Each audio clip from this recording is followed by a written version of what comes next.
سوء الخاتمة والعياذ بالله إن خاتمة أي قفك أي كحمات قفك إنه قال لي ما أكون نسو dad badan baa maanta marka ay dhimanayaan ku dhintay iyagoo diinta caayaya qaarkood iyagoo ilaahay caayaya ay ku dhintaan xaafid ibn rajab rahimahullah waxa uu ku soo saaray kitaabkiisa jaami'ul ulum wal hikam la yiraahdo in culimada qaarkood sheekh la yiraahdo abdul aziz ibn abi ruwad in uu yiri nin dhimanayay ayaan u imid wa markuu dhimanayay markaasaan xasuusinay laa ilaaha ila allah muxammadan rasuulullah ayaan xasuusinay markaasaa waxa uu yidhi huwa kaafirun bima taquul wuu ka gaaloobay isagu waxaan ad leedahay taas ku celceliyey huwa kaafirun bima taquul waxaan ad leedahay laa ilaaha ila allah wuu ka gaaloobay saasuu ku dhintay waxa uu yidhi markaan sii baadhbaadhay ninkaasi waxaan ogaaday inuu khamrada uu aad u cabbi jiray wuxuu oran jiray cabdilcaziiz ittaqu dhunuub dhunuubta ka cabsada fainahaa hayinun fahiya alatii awqacathu taasi waata ninkaa ka dhigtay inuu ka gaaloobo ilaaha iyo laa ilaaha ila allah waxa uu soo saaray imaam xaafid addahabi nin khamrada aad u cabbi jiray ayay dhimashadii u timid dadkii ag fadhiyay baa xasuusiyay laa ilaaha ila allah muxammadan rasuulullah markaasa waxa uu ku yidhi kii ku lahaa laa ilaaha ila allah ku dhe ayaa waxa uu ku yidhi ishrab cab adugu khamrada wasqini iwaraabi anigana cabo anigana iwaraabi isagana waa la xasuusinayaa waxaa lagu leeyahay laa ilaaha ila allah dhe isna waxa leeyahay adu cabo khamrada anigana isii isagoo oo sidaa leh ayaa nafti ka baxday ibn al-qayyim waxa uu soo saaray kitaabkiisa qayimka ah waxa uu ku soo saaray nin markii naftu ay ka baxaysay ayaa lagu yiri laa ilaaha illa allah dheh markaasa waxa uu yiri isagoo oo heesaya ayaa wuxuu lahaa tan waxa soo akhriyay waa musiigiyo waxaan loo joogin ayuu ku dhawaaqay isagoo oo tan taahaya ayuu malakul mawdki u yimid oo nafti ka baxday waxaa dhacay waqtigeenan casrigan aan ku jirna hadda dhulkan Bangkok la yiraahdo inaan ciyaalka carabta ah ayaa u dhoof inuu ku soo tunto saaxiibadii ayaa ka maqnaatay meeshii khamriga lagu cabeeyay baarkii ayuu joogay kuwii kale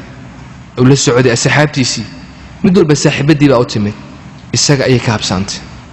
aad buu murugaysnaa wuu raagsanayay xagee ku habsaantay maxaa helay markii ay soo gashay wuu farxay isla markuu arkayba wuu u sujuuday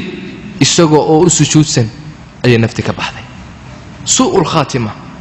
saas nafti kaga baxday wal iyad billah ibn qayyim waxa uu sheegay bacdu tujaar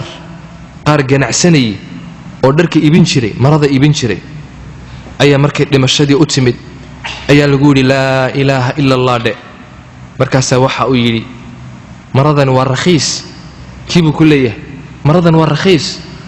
markaas lagu leeyahay war laa ilaaha illa allah de markaas uu leeyahay maradan aad ba u fiican tahay waa rakhiis wax yar ban kaaga iibinaya saasuu ku dhintay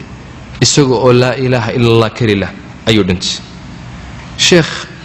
ali al-qarni la yiraahdo waxa uu ka sheekeeyay inan yar oo sakaraatul mawdki u yimid markaas waxa ay ku yiraahdeen laa ilaaha illa allah de markuu sii dhimanay markaas waxa iga daayo bal sigaar ii dib waxa lagu yiri war laa ilaaha illa allah de waxa uu yiri a'tuuni dukhanan sigaar isiya sigaar baa igu darane markaas lagu yiri oo lagu celiye mar kale laa ilaaha illa allah de waxa uu yiri ana bari'un minha bari baan ka ahay ba ma doonay laa ilaaha illa allah waan ka gaaloobay laa ilaaha illa allah a'tuuni dukhanan sigaar isiya isagoo sigaar isiya leh ayaa nafti ka baxday ina yar oo kale waqtigii sakaratul mawdki dhimashada u timid kuwii ag fadhiyay ayaa waxa ay ku yiraahdeen laa ilaaha illa allah muhammad rasuulullah de wuu hadlay hadalkiisii bay maqli waayeen way dhageysteen mar kale ugu celiyeen waxa uu yidhi kitaab qur'aan ii dhiiba way farxeen dadkii kitaab qur'aan ii dhiiba way farxeen dadkii kitaab qur'aan loo keenay dadkii oo bishaaraysanaya oo la alxamdulillah ilaahay uu waafajiyay kitaabkii qur'aanku kor u qabtay markaasaa waxa uu yidhi ushhidukum annii qad kafartu birabbi hada almusxaf waxaan inii sheegayaa ilaaha kitaabka qur'aanka leh ilaaha inaan ka gaaloobay isaga oo sidaa leh ayay nafti ka baxday ayuha alikhwatu alkiraam